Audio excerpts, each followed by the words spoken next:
জেসিকার জীবনটা হঠাৎ করেই থমকে গিয়েছিল। মাত্র 6 মাস আগে তার স্বামী মারা গেছেন।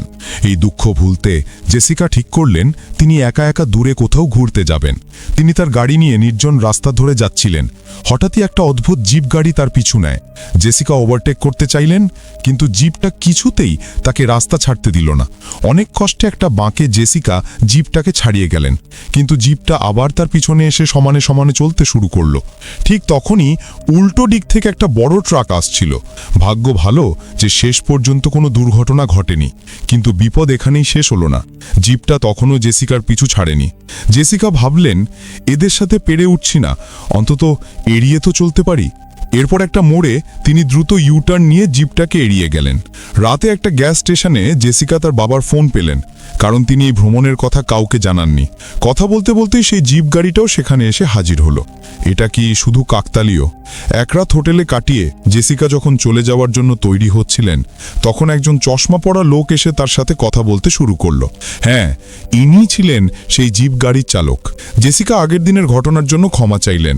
লোকটি বলল যে সে তখন ফোনে কিছু দেখছিল, তাই জেসিকার ওভারটেক করার চেষ্টা খেয়াল করেনি। লোকটি জেসিকার নাম জিজ্ঞাসা করল, সে কোথায় যাচ্ছে জানতে চাইল এবং বলল যে তাদের আবার দেখা হবে। জেসিকা তার কথায় তেমন পাত্তা দিলেন না। কথা শেষ করে জেসিকা আবার গাড়ি চালানো শুরু করলেন। কিছু দূর যেতেই দেখলেন একটা গাড়ি রাস্তার মাঝখানে থেমে আছে। ভালো করে তাকিয়ে তিনি চিনতে পারলেন ইনি তো সেই চশমা পরা লোকটি। বারবার দেখা হওয়াটা কিছুতেই কাকতালীয় হতে পারে না। জেসিকা ভয় পেয়ে গেলেন।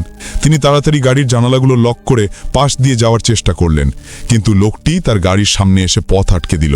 সে জেসিকাকে জানালা নামাতে বলল এবং জানালো যে তার গাড়ি নষ্ট হয়ে গেছে, তাই সে জেসিকাকে সামনের শহরে নিয়ে যেতে অনুরোধ করল। জেসিকা রাজি হলেন না। তিনি বললেন যে তিনি শহরে গিয়ে মেকানিকের সাথে কথা বলতে সাহায্য করতে পারেন, কিন্তু লোকটি আবার বলল যে সে আশা করে জেসিকা তাকে গাড়ি সরাতে সাহায্য করবে। জেসিকা খুব সাবধানে ছিলেন। তিনি আবার লোকটির অনুরোধ প্রত্যাখ্যান করলেন, বললেন তার দেরি হচ্ছে, কিন্তু লোকটি নাছোড়বান্ধা। সে বলল, একটা গাড়ি সরাতে তো কয়েক মিনিটের বেশি লাগবে না। জেসিকা আর ঝামেলায় জড়াতে চাইলেন না, তাই সরাসরি গাড়ি চালিয়ে চলে গেলেন। রাতে জেসিকা যখন একটি সার্ভিস এরিয়ায় বিশ্রাম নিচ্ছিলেন, তখন তার মা আবার ফোন করলেন। মামের কথা বলার সময় সেই জিপ গাড়িটা আবার এলো। জেসিকা তাড়াতাড়ি গাড়িতে ফিরে গেলেন। চশমা পরার লোকটি শীষ দিতে দিতে তার দিকে আসছিল। জেসিকা সরাসরি গাড়ি চালিয়ে চলে গেলেন, কিন্তু বেশি দূর যেতে না যেতেই একটি সাদা গাড়ি তার পথ আটকে দিল। জেসিকা বারবার হর্ন বাজিয়ে তাকে সরে যেতে বললেন। তখন চশমা পরার লোকটি রেগে গিয়ে কাছে এসে বলল, আমি কেবল টয়লেটে যেতে চেয়েছিলাম, তুমি আমাকে প্রায় ধাক্কা মেরে ফেলেছিলে, তোমার কি কোনো বড় সমস্যা আছে? জেসিকা তার কথায় কান্না দিয়ে আবার গাড়ি চালিয়ে চলে গেলেন। গাড়ি চালাতে চালাতে তিনি দেখলেন পেছনে একটা গাড়ি তাকে অনুসরণ করছে। তাই তিনি দ্রুত পুলিশকে ফোন করে জানালেন যে একজন খারাপ উদ্দেশ্য নিয়ে তাকে অনুসরণ করছে। পুলিশ জেসিকার অবস্থান জানতে চাইল, কিন্তু তিনি বলতে পারলেন না। ঠিক তখনই পেছনের গাড়িটা দ্রুত চলে গেল। শেষ পর্যন্ত এটা চশমা পরা লোকটির গাড়ি ছিল না, তাই জেসিকা ভাবলেন যে এটা হয়তো শুধু একটা ভুল বোঝাবুঝি ছিল। কিন্তু ফোন রাখার কিছুক্ষণ পরেই জেসিকার গাড়ি হঠাৎ নিয়ন্ত্রণ হারিয়ে রাস্তার পাশে ড্রেনে পড়ে গেল। ভাগ্য ভালো যে জেসিকার কোনো ক্ষতি হয়নি। গাড়ি থেকে নেমে পরীক্ষা করে দেখলেন টায়ারে কিছু একটা দিয়ে বড় একটা ফাটল তৈরি করা হয়েছে। জেসিকার মন বলল এটা অবশ্যই সেই চশমা পরা লোকটির কাজ। যেটা তিনি ভয় পাচ্ছিলেন সেটাই হলো। কিছুটা দূরে একটা গাড়ি ধীরে ধীরে এসে জেসিকার পাশে থামল। হ্যাঁ, ঠিক ধরেছ, সেই ছিল সেই চশমা পরা লোকটি। সে আর ভান করল না। একটা লোহার রড দিয়ে গাড়ির জানালা ভেঙে সে ভেতরে ঢুকলো এবং জেসিকাকে অজ্ঞান করে ফেলল। ঘুম থেকে উঠে জেসিকা দেখলেন তিনি একটা আধা বেসমেন্টে আটকে আছেন। জানালাগুলো লোহার গ্রিল দিয়ে বন্ধ আর দরজা তালা মারা। তিনি বুঝলেন এখানে গলা ফাটিয়ে চিৎকার করলেও কেউ তাকে বাঁচাতে আসবে না। রাত নামল। বাইরের ঘরে আলো জ্বলে উঠল। কিছুক্ষণ পরই চশমা পরা লোকটি ভেতরে এলো। জেসিকা তাকে জিজ্ঞাসা করলেন সে আসলে কি চায়। যদি টাকা চায় তাহলে সে যা চাইবে জেসিকা সব দেবে। চশমা পরা লোকটি হেসে উঠল আর বলল, এই কথা বলার মতো তুমি একা নও। জেসিকা চমকে গেলেন। লোকটি একজন সিরিয়াল কিলার, আর জেসিকা তার প্রথম শিকার নন। চশমা পরা লোকটি জেসিকাকে কাপড় খুলতে বলল। জেসিকা বাথরুমে যাওয়ার অজুহাতে পালানোর চেষ্টা করলেন, কিন্তু সফল হলেন না। লোকটা জেসিকাকে আটকানোর পর তাকে একটা ভিডিও দেখালো। এটা জেসিকারই একটা ভিডিও ছিল, যা সে আগে অনলাইনে আপলোড করেছিল। সেই ভিডিওতে জেসিকা আর তার স্বামীর ভালোবাসার মুহূর্তগুলো ছিল। জেসিকা স্বপ্নেও ভাবেননি যে এই ভিডিওটাই চশমা পরা লোকটির নজর কেড়েছে, আর যার জন্য আজ তিনি এই বিপদে পড়েছেন। লোকটা জেসিকাকে জিজ্ঞাসা করল তার স্বামী কিভাবে মারা গেছেন। যখন সে জানল যে তার স্বামী আত্মহত্যা করেছেন, তখন সে আরও জানতে চাইল কিভাবে তিনি মারা গেছেন। জেসিকা কাঁদতে কাঁদতে বললেন যে তিনি বন্দুক ব্যবহার করেছিলেন। জেসিকার কষ্ট দেখে লোকটি ভান করে তাকে সান্ত্বনা দিল, বলল সব ঠিক হয়ে যাবে। এই বলে সে জেসিকাকে আর বিরক্ত না করে বেসমেন্ট থেকে বেরিয়ে গেল। পরের দিন সকালে জেসিকা হাত গুটিয়ে বসে থাকতে রাজি হলেন না। তিনি নিজেকে বাঁচানোর সিদ্ধান্ত নিলেন। দরজার তালার ছিদ্র দিয়ে তিনি দেখতে পেলেন যে চাবিটা এখনো দরজায় ঝুলে আছে। চাবিটা পাওয়ার জন্য জেসিকা কাপড় খুলে দরজার ফাঁকে ঢুকিয়ে দিলেন এবং জোরে জোরে দরজা ধাক্কানো শুরু করলেন। কিন্তু চাবিটা অনেকক্ষণ ধরে নিচে পড়ল না। কিছুক্ষণ পরেই দেয়ালের একটা পেরেক জেসিকার চোখে পড়ল। তিনি খালি হাতে এটা তোলার চেষ্টা করলেন, কিন্তু কয়েকবার চেষ্টা করেও পারলেন না। পরে তিনি কাপড় দিয়ে পেরেকটা পেঁচিয়ে জোরে টানলেন। অবিশ্বাস্যভাবে তিনি সফল হলেন। জেসিকা পেরেকটা ব্যবহার করে চাবিটা নিচে নামিয়ে আনলেন। কোনো শব্দ হবার ভয়ে জেসিকা দরজা খুলে খালি পায়ে দোতলায় গেলেন। দুর্ভাগ্যবশত ঠিক তখনই চশমা পরা লোকটি ফিরে এলো। জেসিকা দরজার পাশের একটা ঘরে লুকিয়ে পড়লেন। লোকটি ডাইনিং টেবিলের পাশে বসে কেনা খাবার খেতে শুরু করল। ক্ষুধার্ত জেসিকা এই দৃশ্য দেখে অসহায়ভাবে লালা গিলতে থাকলেন। চশমা পরা লোকটি তার স্ত্রীর ফোন পেল। আসলে সে মিথ্যা বলেছিল যে সে ব্যবসার কাজে বাইরে গেছে এবং তার ফিরতে আরও কয়েকদিন লাগবে। পরিবারের সামনে লোকটি নিজেকে একজন ভালো স্বামী আর ভালো বাবা হিসেবে দেখাতো। কেউ জানত না যে তাদের অনুপস্থিতিতে এই লোকটি একজন নারীকে অপহরণ করা বিকৃত মনা ব্যক্তি। সে রান্নাঘর থেকে চলে গেলে জেসিকা দৌড়ে পালাতে গেল, কিন্তু লোকটি অস্বাভাবিক কিছু বুঝতে পেরে দ্রুত তাকে তাড়া করল।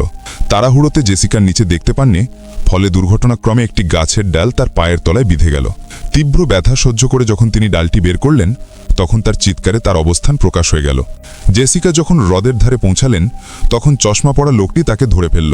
যেহেতু সব দিকেই মৃত্যু, জেসিকা ঝুঁকি নেওয়ার সিদ্ধান্ত নিলেন এবং হ্রদে ঝাঁপিয়ে পড়লেন। একজন মহিলাকে আবার খুঁজে পাওয়া যায়, কিন্তু জীবন তো একটাই, তাই চশমা পরা লোকটির হ্রদে ঝাঁপ দিল না। স্রোতে কিছুটা ভেসে যাওয়ার পর জেসিকা ভাগ্যক্রমে তীরে উঠে এলেন। তিনি জঙ্গলে একটা লাঠি কুড়িয়ে নিলেন এবং খুঁড়িয়ে খুঁড়িয়ে বেরোনোর পথ খুঁজতে লাগলেন।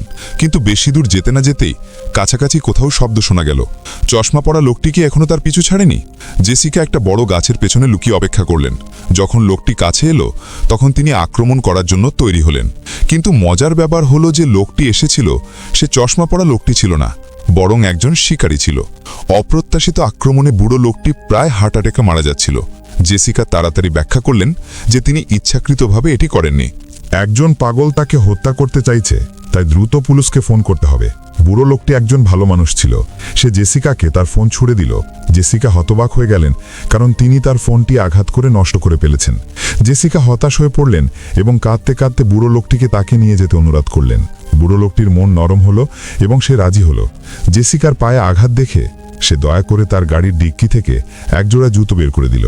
জঙ্গল থেকে গাড়ি চালিয়ে বেরিয়ে আসার পথে বুড়ো লোকটি জেসিকাকে পানি এবং খাবারও দিলেন। সে জেসিকাকে সান্ত্বনা দিল যে সেই পাগলটি আর তাদের ধরতে পারবে না। কথা শেষ হতে না হতেই সরু রাস্তার উপর একটি বড় গাছ পড়ে থাকতে দেখা গেল।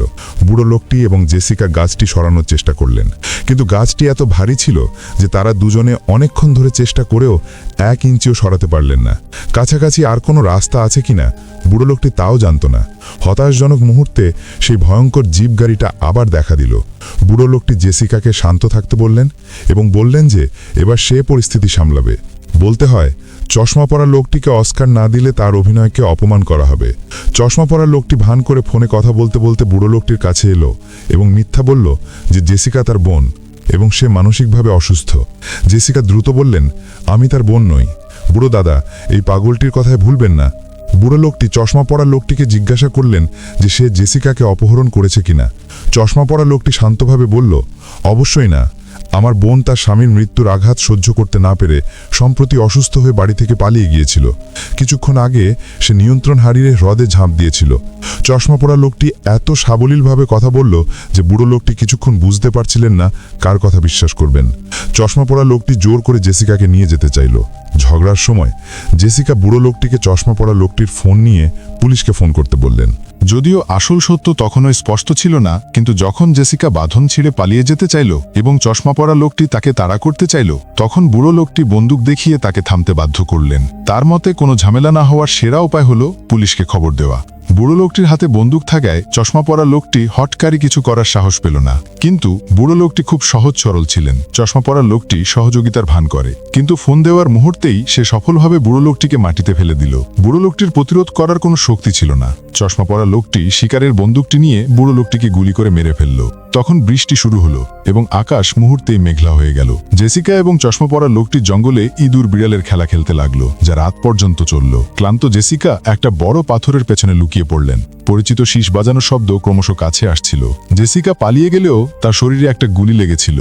তিনি মরিয়া হয়ে পালাতে লাগলেন এবং পরে একটা নর্দমায় লুকিয়ে পড়লেন। পর্যাপ্ত আলোর অভাবে এবং চারদিকে গাছ ও ঘাস থাকায় কোনো অতিপ্রাকৃত ক্ষমতা না থাকলে চশমা পরা লোকটির পক্ষে জেসিকাকে খুঁজে পাওয়া অসম্ভব ছিল। খুঁজে না পেয়ে চশমা পরা লোকটি মানসিক খেলা শুরু করলো। জেসিকাকে বাইরে বের করে আনার চেষ্টা করলো। চশমা পরা লোকটি বলতে শুরু করলো, আমি জানি তুমি আহত, আর 2 ঘন্টার মধ্যে তোমার রক্তক্ষরণ হয়ে যাবে। মৃত্যুর অপেক্ষায় না থেকে আমার সাথে লড়াই করার জন্য বাইরে এসো। চিন্তা করো না, আমি প্রতারণা করব না। সে তার শিকারের বন্দুকটি মাটিতে রেখে বলল, 1 মিনিট সময় দিচ্ছি, এসে নিয়ে নাও। জেসিকা নড়লেন না। বাইরে যাওয়া মানে তো স্বয়ংক্রিয়ভাবে নিজের মাথা উৎসর্গ করা। পরিকল্পনা ব্যর্থ হতে দেখে চশমা পরা লোকটি আবার উস্কানিমূলক কৌশল ব্যবহার করল। জেসিকা এবং তার স্বামীকে কাপুরুষ বলে গালাগালি করল। সে জেসিকাকে নিজের সাহস প্রমাণ করার জন্য বাইরে আসতে বলল, কিন্তু সে যতই গালাগালি করুক না কেন, জেসিকা রেগে গেলেও বাইরে এলেন না। চশমা পরা লোকটি সত্যি আর কোনো উপায় না পেয়ে হাল ছেড়ে দিল। পরের দিন সকালে জেসিকা জঙ্গলে ঘুম থেকে উঠে দেখলেন বৃষ্টি থেমে গেছে। কাছাকাছি সরু রাস্তার কাছে এসে তিনি দেখলেন চশমা পরা লোকটির জিপ গাড়িটাও সেখানে এসেছে।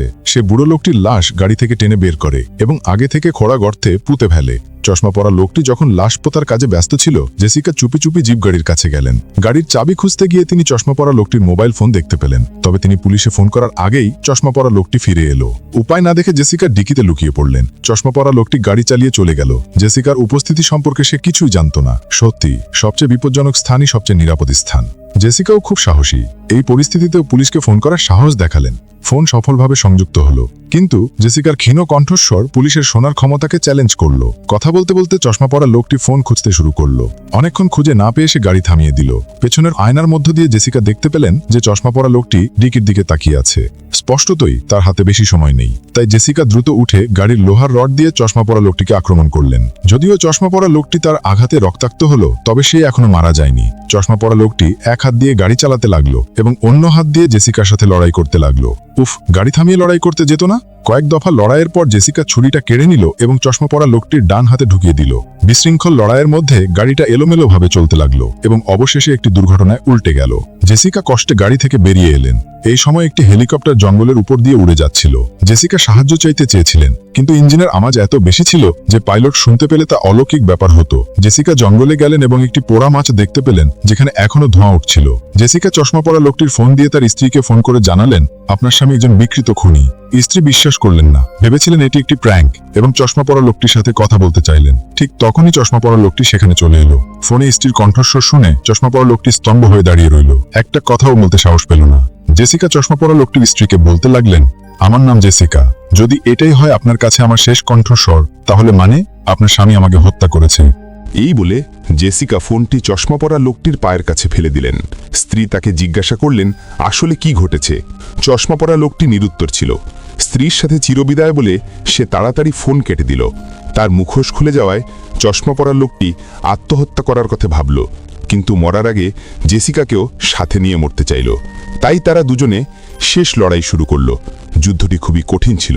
বেঁচে থাকার প্রবল ইচ্ছাশক্তির দ্বারা চালিত হয়ে জেসিকা অভূতপূর্ব শক্তি অর্জন করলেন। চশমা পরা লোকটির দ্বারা ব্যাপক মারধরের পর জেসিকা সফলভাবে পাল্টা আক্রমণ করে এবং অবশেষে নিরাপদ হলেন। এই ছবিটি 2020 সালে মুক্তি পেয়েছিল। এটা একটা কম বাজেটের হরর মুভি। এই ছবিতে বড় কোনো দৃশ্য নেই, আর আসল অভিনেতাও মাত্র 3 জন।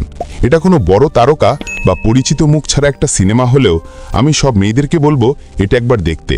এই ছবিতে অপরাধীরা যে কিছু সাধারণ কৌশল ব্যবহার করে সেগুলো দেখানো হয়েছে। এসব জিনিস আগে থেকে জেনে রাখা অবশ্যই খারাপ নয়, বরং খুব দরকারি। ঠিক আছে, আজকের গল্প এখানেই শেষ। যারা পছন্দ করেছো তারা মূল চলচ্চিত্রটি দেখতে পারো। নেক্সট ভিডিও মিস করো না।